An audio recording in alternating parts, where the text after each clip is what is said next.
തെരഞ്ഞെടുപ്പ് വരുമ്പോൾ കാണിക്കുന്ന ഒരു ചെപ്പടി വിദ്യകളല്ലേ ഇതെല്ലാം, ജനം മനസ്സിലാക്കൂലേ? അത്രേ ഉള്ളൂ. മാത്രമല്ല, പിണറായിക്ക് പറ്റാത്തണ്ടേ ഉള്ളൂ എങ്ങനെ മോഡിയെ സൂചിപ്പിച്ചിട്ട് ഭരണം നിലനിർത്താൻ പറ്റും. അതിന്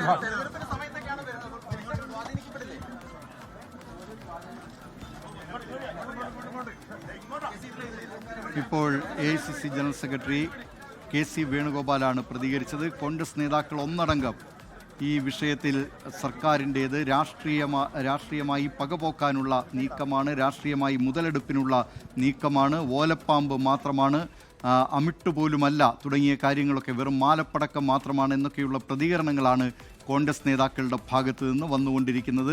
നേരത്തെ തന്നെ ഈ ആരോപണങ്ങൾ ഉയർന്നതാണ്, അടിസ്ഥാനമില്ലെന്ന് പറഞ്ഞത് തള്ളിക്കളഞ്ഞതാണ്.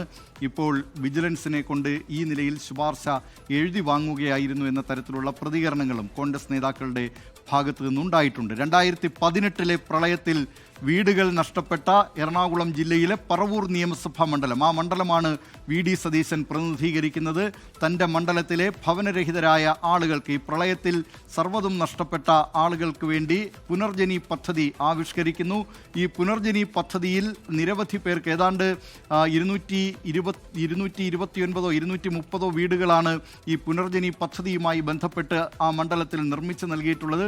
കൂടാതെ നിരവധി പേർക്ക് ഉപജീവനത്തിനുള്ള സഹായങ്ങളും, അത് നെയ്ത്ത് മെഷീനാകട്ടെ, അങ്ങനെ തുടങ്ങി നിരവധി പേർക്ക് അവരുടെ ജീവിതം മെച്ചപ്പെടുത്തുന്നതിനുള്ള സഹായങ്ങളും ഈ പദ്ധതി വഴി നടപ്പാക്കി എന്ന് കോൺഗ്രസ് നേതാക്കൾ പറയുന്നുണ്ട്. ഏതായാലും ഇതുമായി ബന്ധപ്പെട്ടുകൊണ്ട് VD സതീശൻ ബ്രിട്ടനിലേക്ക് നടത്തിയ യാത്ര, ആ യാത്രയ്ക്ക് കേന്ദ്ര സർക്കാരിന്റെ അനുമതി ഉണ്ടായിരുന്നു. അത് പക്ഷേ സ്വകാര്യ സന്ദർശനം എന്ന നിലയിലായിരുന്നു.